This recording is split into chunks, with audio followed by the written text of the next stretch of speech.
విశాఖలో kidney racket కలకలం సృష్టించింది. మానవ అవయవాలతో వ్యాపారం చేస్తున్న ఓ ప్రైవేట్ ఆసుపత్రి గుట్టురట్టయింది. ఓ బాధితుడికి కిడ్నీ ఇచ్చేందుకు 10 లక్షల రూపాయలకు ఒప్పందం కుచ్చుకున్నారు ఎన్ఆర్ఐ హాస్పిటల్ సిబ్బంది. అయితే ఒప్పందం ప్రకారం సరైన టైంలో కిడ్నీ అందించకపోవడంతో బాధితుడు పోలీసులను ఆశ్రయించాడు. కిడ్నీ రాకెట్ వ్యవహారం వైజాగ్ సిటీ పోలీస్ కమిషనర్ శంభప్రద భార్గి దృష్టికి వెళ్లడంతో విచారణకు స్పెషల్ టీంను నియమించారు. డీసీపీ నేతృత్వంలో 8 మంది సిబ్బందితో ప్రత్యేక విచారణ కమిటీని వేశారు. కిడ్నీ రాకెట్ కేసును సీరియస్ గా తీసుకున్న కమిటీ సభ్యులు విచారణ చేపట్టారు. నిందితులను అరెస్టు చేసేందుకు రంగం సిద్ధం చేశారు. కిడ్నీ వ్యవహారంలో పోలీసుల ఎంట్రీతో ఎన్ఆర్ఐ హాస్పిటల్ కి ఉచ్చు బిగుస్తుందనే చెప్పాలి.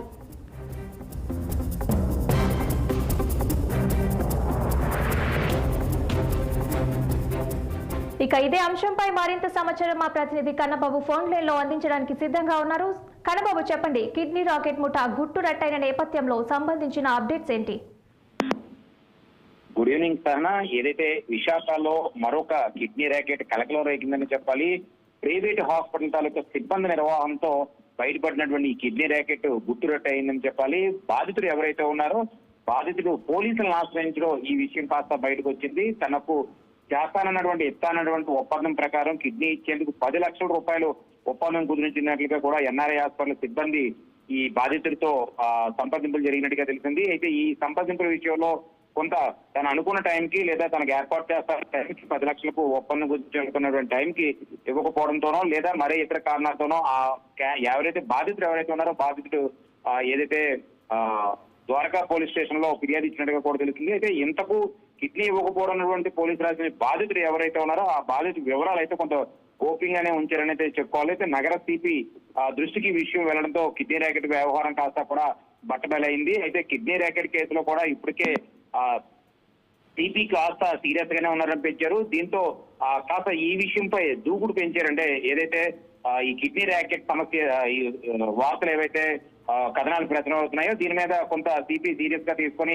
ఈ కేసు విషయంలో పురోగతి చేయడానికి కొంత దూకుడు పెంచారని చెప్పుకోవచ్చు. అయితే డీసీపీ 1 ఆధ్వర్యంలో 8 మంది సిబ్బందితో విచారణకు చేపట్టేందుకు ఇప్పటికే టీంను కూడా సిద్ధం చేసినట్టయితే ఇప్పటికే సిపి తెలిసినటువంటి పరిస్థితి ఉంది. అయితే నేటి నుంచి ఈ రోజు నుంచి కూడా ఈ కిడ్నీ ర్యాకెట్ కేసు విషయాల్లో కొంత జోరు పెరిగిందని చెప్పుకోవచ్చు. అయితే నిందితులు అరెస్ట్ చేసేందుకు ఇప్పటికే పోలీసులు అయితే ఇప్పటికే అన్ని రకాల ఏర్పాట్లు రంగం సిద్ధం చేసినట్లు కూడా తెలుస్తుంది. అయితే ఇదే విషయంపై గతంలో కూడా విశాఖలో అనేక కిడ్నీ ర్యాకెట్ల విషయాన్ని అయితే కొంత కలకలం రేపినటువంటి పరిస్థితి ఉంది. అయితే అప్పుడు బాధితుల్ని కిడ్నీ తీసుకుని ఇస్తానన్నటువంటి అమౌంట్ ఇవ్వకపోవడంతో అనేక ఇబ్బందులు పడినటువంటి వాతావరణం ఈ రోజు బాధితుడు కిడ్నీ ఇస్తానని చెప్పి అంటే తనకు కిడ్నీ ప్రాబ్లం ఏమాత్రం ఉండుండొచ్చేమో ఆ కిడ్నీకి సంబంధించినటువంటి వ్యవహారం ఆయనతో ఒప్పందం కుదిరించుకోవడం, ఆ ఒప్పందంలో ఈ సిబ్బంది ఏమైనా చేతివాహనం చూపించారా లేదా ఈ ఎన్ఆర్ఐ హాస్పిటల్ సంబంధించిన మేనేజ్మెంట్ ఇందులో ఎవరైనా చేతివాహనం చూపించే అవకాశం ఉందా అనే దానిపై అయితే పోలీసులు అయితే కాస్త విచారణ చేపడుతున్నటువంటి పరిస్థితి అయితే ఉంది. అయితే ఎన్ఆర్ఐ హాస్పిటల్ కి మొత్తానికి అయితే ఎన్ఆర్ఐ సిబ్బంది మీద ఎన్ఆర్ఐ హాస్పిటల్ తాలూకా యాజమాన్యం మీద కూడా కొంత ఉచ్చు బిగిసే అవకాశం కూడా ఉన్నట్లయితే తెలుస్తుంది.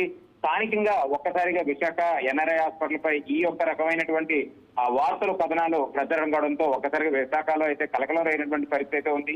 ఈ బాధితుడు ఎవరనే విషయంపై అయితే పోలీసులు అయితే కొంత గోప్యాన్ని మెయింటైన్ చేస్తున్నారు. దీంతో పాటు కూడా ఎవరైతే ఈ కిడ్నీ బాధితుడు ఎవరైతే ఉన్నారో వీళ్ళకి ఎన్ఆర్ఐ హాస్పిటల్లో ఉన్నటువంటి సిబ్బందికి గడిచిన కొద్ది నెలలుగా ఈ యొక్క విషయంపై కూడా కొంత వాగ్వాదాలు కూడా దిగినట్టుగా ఇక్కడ కొంత సమాచారం అయితే అందుతుంది.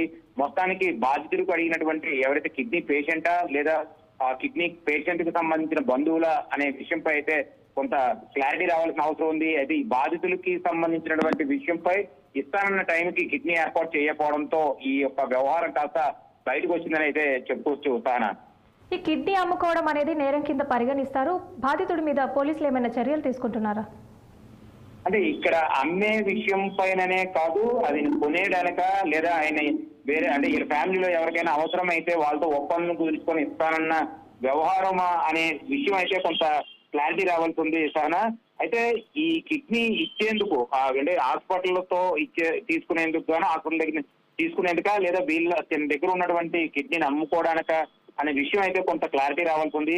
అయితే దీనికి సంబంధించి 10 లక్షల రూపాయలు సుమారుగా ఒప్పందం కూడా కుదుర్చుకున్నట్లుగా కూడా ఎన్ఆర్ఐ హాస్పిటల్ సిబ్బందితో ఒప్పందం కుదిరించినట్లుగా కూడా ఈ విషయం అయితే కొంత స్పష్టత రావాల్సి ఉంది. అయితే ఇది నిజంగా 10 లక్షలకైనా లేదా ఇంకా మరి ఎక్కువ ఏమైనా అమౌంట్ పెరిగే అవకాశం ఉందా అనే దాని మీద కూడా పోలీసులు అయితే కొంత విచారణ అయితే చేపడుతున్నారు.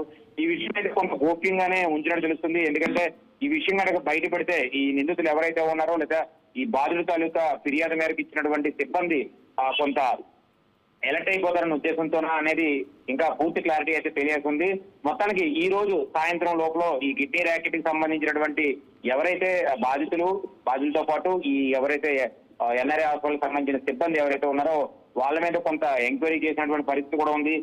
దీనికే ఇప్పటికే DCP 1 ఆధ్వర్యంలో 8 మందిని ఆ సిబ్బందిని కూడా విచారించినట్టు తెలుస్తుంది. అది ఒక్కొక్క ప్రాంతం నుంచి ఒక్కొక్క డిపార్ట్మెంట్ పోలీసుల నుంచి ఒక్కొక్క క్యాండిడేట్ తీసుకొని ఈ యొక్క కేసు ఏదైతే ఉందో ఈ కిడ్నీ ర్యాకెట్ కేసు సంబంధించినటువంటి పూర్తి విచారణ చేసి దానిపై ఫర్దర్ గా ఎలాంటి స్టెప్ తీసుకోవాలనే దాని మీద కూడా కొంత క్లారిటీ తీసుకోవాల్సిన అవసరం ఎంతైనా ఉందని. కన్నబాబు, డీసీపీ నేతృత్వంలో 8 మందితో ప్రత్యేక విచారణ కమిటీ నిందితుల అరెస్టు కోసం రంగం సిద్ధమైందని సమాచారం ఉంది. ఇప్పటి వరకు ఎవరినైనా అరెస్ట్ చేశారా? ఇప్పుడు వరకు ఉన్నటువంటి ప్రాథమిక సమాచారం ప్రకారం అయితే ఇంకా పూర్తి స్థాయిలో విచారణ జరుగుతుందనే చెప్పుకోవాలి సార్. ఎందుకంటే ఈ బాధితులకు సంబంధించినటువంటి విషయాల్లో వాళ్ళ దగ్గర తీసుకున్నటువంటి ఫీడ్బ్యాక్ ని బట్టి వీళ్ళు ఫర్దర్ గా స్టెప్ తీసుకోవాల్సిన అవసరం ఉంటుంది. అయితే ఈ రోజు మాత్రమే ఈ టీం ను కూడా అంతా ఏర్పాటు చేశారు. ఫర్దర్ గా 1 or 2 hours లో మనకు కొంత క్లారిటీ కూడా వచ్చే అవకాశం కూడా కనబడుతుంది.